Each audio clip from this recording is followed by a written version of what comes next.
I very much enjoyed this. I thought this movie was so much fun. Obviously, there's some pressure on every project because you want it to turn out good. You hope that it will. But what is the added pressure when you're not only making a rom com, but you're making a Christmas rom com? I mean, does that feel like a lot to live up to? No, I was really excited, to be honest. It made it easier that meshing with the cast was so easy. Jimmy and Nina were both so welcoming when I arrived. I came in late. And we got to, really get be around each other a little bit before we started shooting, which I think really bridged the gap in terms of breaking the ice and provided that warmth and welcoming, spirit that Christmas movies have. We just I tried to live, truthfully in the script, and I think tried to portray, the importance of being yourself, which is I think is a huge theme in the script and movie. And it was very easy. It just being such a tight knit family so quickly gave us that jolly spirit we needed for providing that feeling. We know where each of these characters fall in the debate of whether Die Hard is really a Christmas movie, but what are your thoughts on that? Is Die Hard a Christmas movie? I don't know. I don't remember that movie at all. I have not seen that movie since I was very, very young. So I can't really be a part of that debate as of yet. I can get back to you when I watch it, but not now. Well, when you read the script, were there specific things about it, about the character that you were most excited about? Were there things that you would get to do that you were most looking forward to? What got you interested? Yeah, rock climbing I was very excited about that. I am not the most avid nor skilled rock climber on the planet, but I love doing it. And so that was a lot of fun. Also, the bobsledding scene, I in my head, I was like, oh, great, they're gonna have me in a real bobsled. Um, I won't explain what the case is. We can leave that for like behind the scenes. But yeah, it was a lot of fun, and also the writing just made me laugh very early on, and being able to work with Jimmy and Nina, who both are so talented, and I was fans of their work before I even met them. I was excited for all of it. The rock climbing scenes do seem like it could be one of those situations where it sounds really cool on paper when you read it, but once you're hanging up there and doing multiple takes, it could turn into something you regret.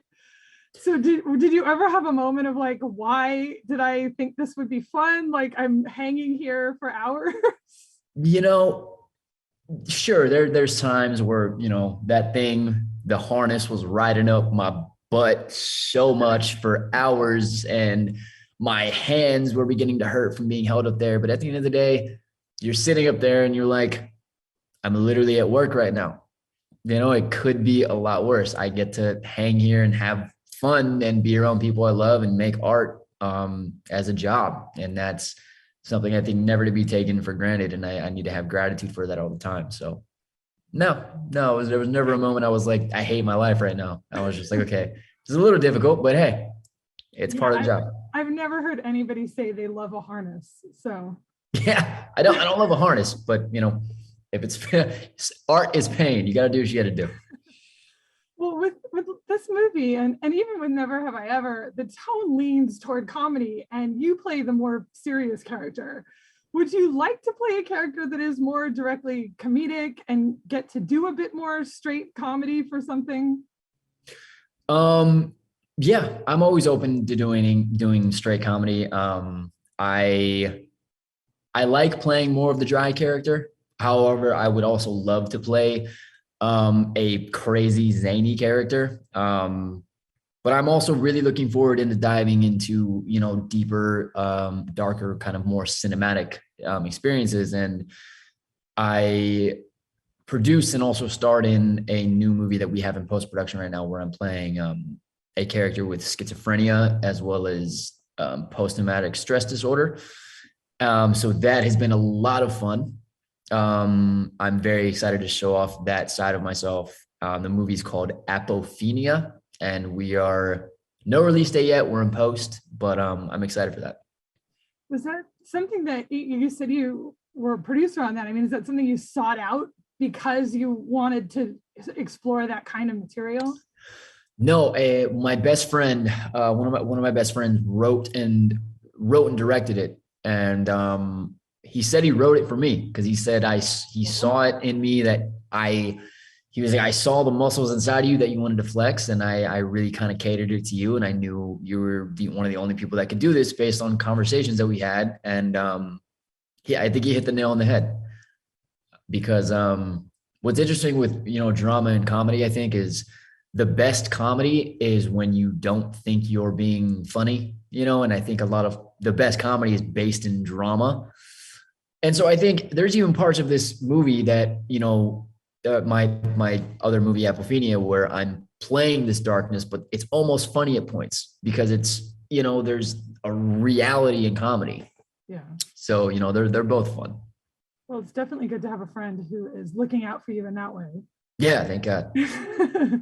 Well, from everything that I've read about you, it seems as though you had thoughts of being an actor as a kid, but it took you a while to actually pursue it. Yeah. What inspired the initial dream, and then what got you to actually finally get serious about it? Jim Carrey's outtakes from all of his movies, as well as just Jim Carrey in general as a kid. I was like, no one looks like they're having more fun than this guy. And I just fell in love with it. I'd go around the house impersonating him tirelessly for hours on end. But growing up, the dream of being an actor, I'll give an example. I said I wanted to be Albert Einstein and Michael Jordan at the same time when I was 5. And my parents were like, yeah, you can do whatever you want. Like, you can do anything. And then I was like, I want to be an actor. And they were like, well, I don't know about that. That's a pretty tough road. And I was like, okay, I can be the most genius scientist and the most amazing athlete of all time at the same time, but acting is the unrealistic one. So I kind of put it on the back burner. My parents were never like, you can't do it. They were just like, you got to be prepared to, have a plan B. So I went to college at a place called Berry College in Rome, Georgia, of all places. And I got involved in the theater company, started doing plays. I got involved in the student run media organization, started kind of making my own content, and I got bit by it all over again. So I graduated. I moved back to LA and started from scratch. I was doing odd jobs. I was looking for acting work on Craigslist. That's a dark rabbit hole. Don't do that. But yeah, I really just, I realized that there was nothing else I really wanted to do. And I also wanted to do everything. I couldn't decide. And I was like, acting is the one place where I don't have to decide. I can be a sports fanatic in a movie. I can play a lawyer. I can play a doctor. I can play someone, struggling with a mental illness. And it forces me to really dive and research. And I think, be able to live at least a little bit of every single, life, and it's limitless. And that's why I just could not stop. It seems like you went from doing guest spots to recurring to series regular and now to movies pretty quickly. How has that journey felt for you? Did you have like any kind of plan? Did you have this like goal for yourself, or are you surprised how your career has taken you down these paths? I'm grateful more than anything, because I knew when I was at my lowest, at my brokest, at my most broken spiritedness during this journey, because it obviously comes with a lot of rejection, a lot of no's. I realized I was not going to be able to give it up. I was like, there were times where I did get a full-time job and I kind of let it go. And I was like, I am 20 times more miserable here thinking about what if I was back doing what I really love doing. So I'm just more grateful that I had the strength and I had the, support system around me to convince me not to stop. And sometimes it is surreal to look and be like, I've made this a full-time thing. And all I hope and pray every day is that it keeps going that direction. And I think, the way to do that is to stay focused on the moment at hand, operate with gratitude, and, really appreciate everyone around you. So that's what I'm kind of focused on doing. Tag is a character who's in a very interesting position in this movie because he sort of finds himself in this relationship with someone who he just wants to share things in common with, and he doesn't know his friend is using his picture on a dating app. He doesn't know this girl knows that all of this happened. Who do you think he feels more betrayed by? The guy pretending to be him, or the woman who knows what happened but doesn't tell him about it? That's a good question. I think he probably is a little bit more hurt by his, supposed childhood best friend. Because not only did he use my photos without my permission and, try to, pose as me, he also was in on it with, Natalie. And basically he was like willing to put my heart on the line for a fake person. So I think, at least in my personal opinion, I would be a lot more hurt by my friend. What did you enjoy about working with Nina? Because you're in some different situations in this, between the rock climbing and the bobsledding, where you get to do some fun stuff. Was she just game for everything? What was it like to share scenes with her? Yeah. Nina was really game for everything. And, we had a lot of scenes where Hernan kind of let us go off the rails and ad lib and do our thing. And Nina was always a very, I'd say, like, worthy opponent, I guess, when it came to, if I gave an ad lib and, sometimes tried to stump her, she came right back. And I think it made for some great scenes. And some of those ad libs made the cut, which, I guess even our director and everyone else thought it worked out. So it was really great. She was a great dance partner in scenes. What do you think happened for Tag after we leave him in the film? Do you think he went off to find the right woman for him, or do you think he's just off having more adventures with his friends? I think he's just off having more adventures. I think Tag, I don't know, got called to some other country to go on some crazy excursion and was like, all right. And I think he's going to be just fine.